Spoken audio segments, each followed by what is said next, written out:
The town of Oak Haven slumbered, tucked away among rolling hills and whispering willows. Life moved at a slower pace here, dictated by the rhythm of nature and the murmur of gossip. Oak Haven was a town where everyone knew everyone, their lives intertwined like the roots of the ancient oak tree at its heart. Everyone, that is, except Clara. Clara lived on the outskirts of town, a solitary figure in a weathered cottage atop a hill. They called her Quiet Clara, their whispers following her like shadows. But Clara wasn't aloof. She was simply lost in a world of her own, woven from words and emotions. Clara wasn't always this way. There was a time when laughter danced on her lips and her eyes sparkled with mischief. But life had a way of stealing joy, replacing it with a dull ache.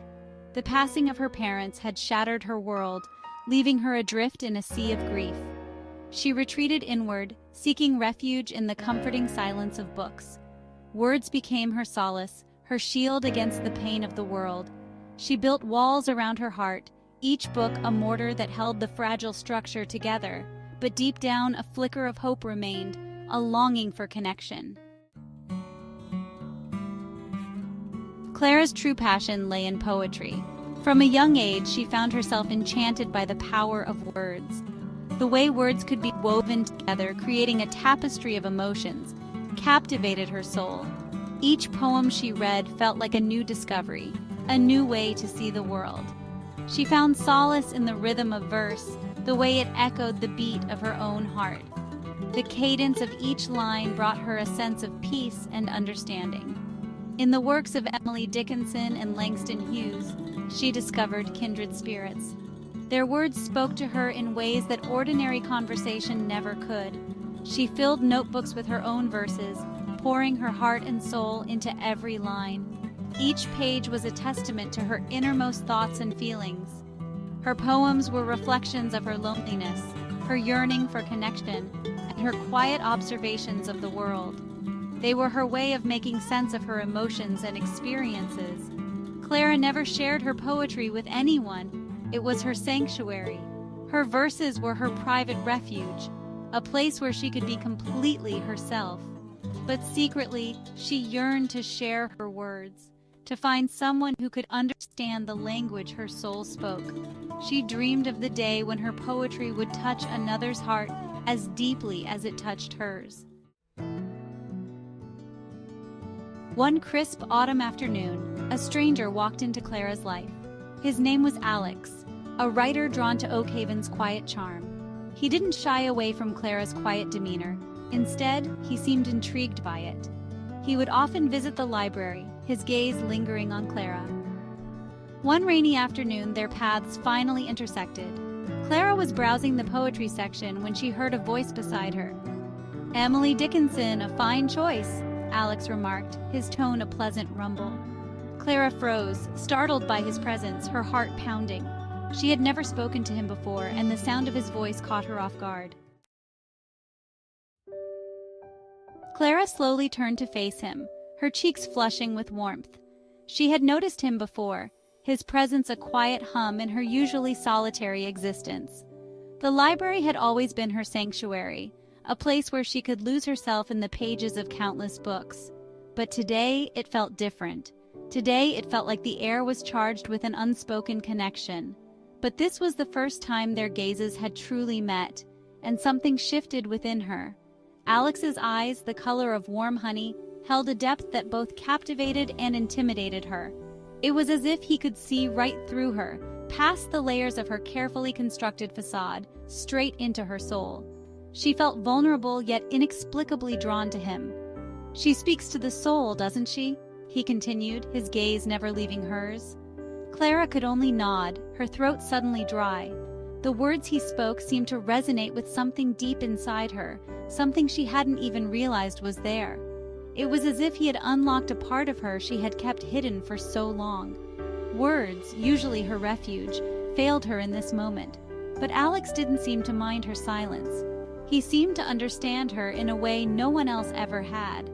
His presence was comforting, like a warm blanket on a cold night. He simply smiled and continued browsing the shelves. The world seemed a little brighter. the air a little lighter.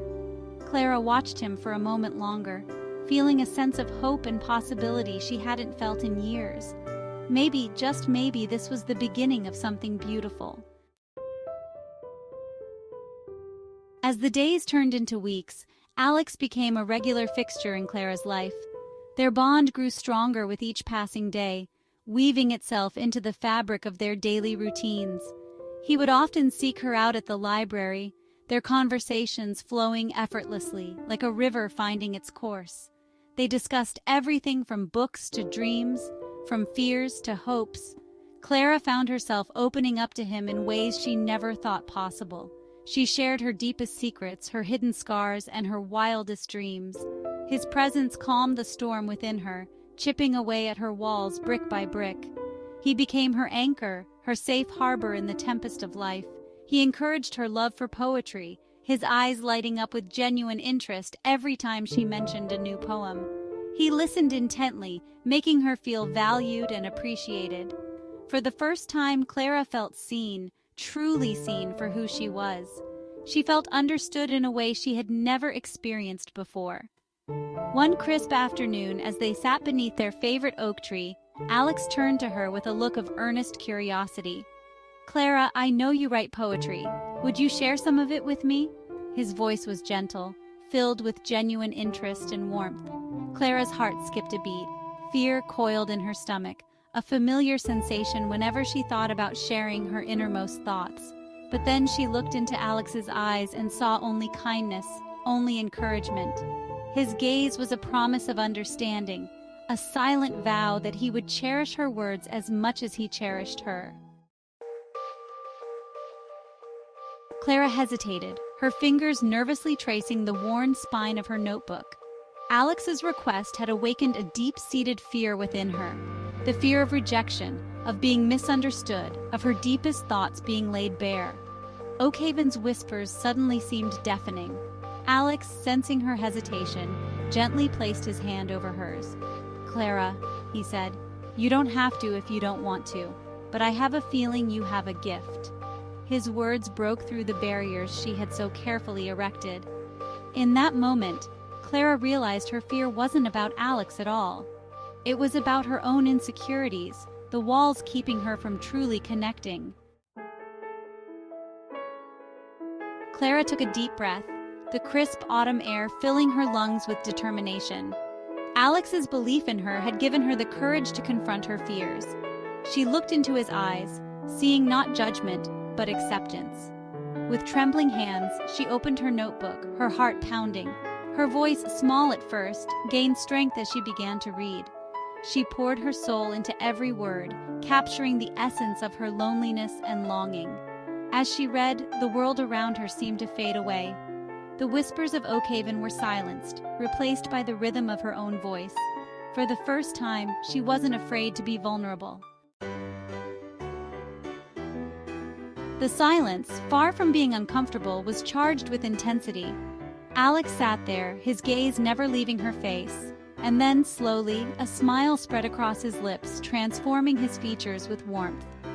"Clara," he breathed, "that was beautiful. Your words paint pictures in my mind." He reached out, his fingers brushing against hers.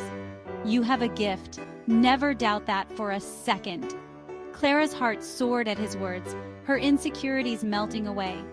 For the first time, she truly believed in herself, in the power of her words. She had found her voice, not just in poetry, but in life itself.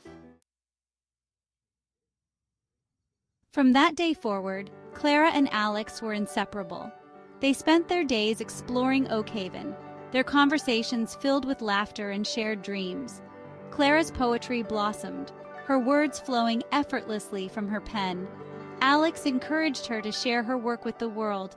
He saw beyond the quiet girl Oakhaven thought they knew. As for Oakhaven, the town began to see Clara in a new light. Her poetry captivated their hearts, weaving its way into their lives. Clara's journey was a testament to the transformative power of love, acceptance, and the courage to embrace one's true self.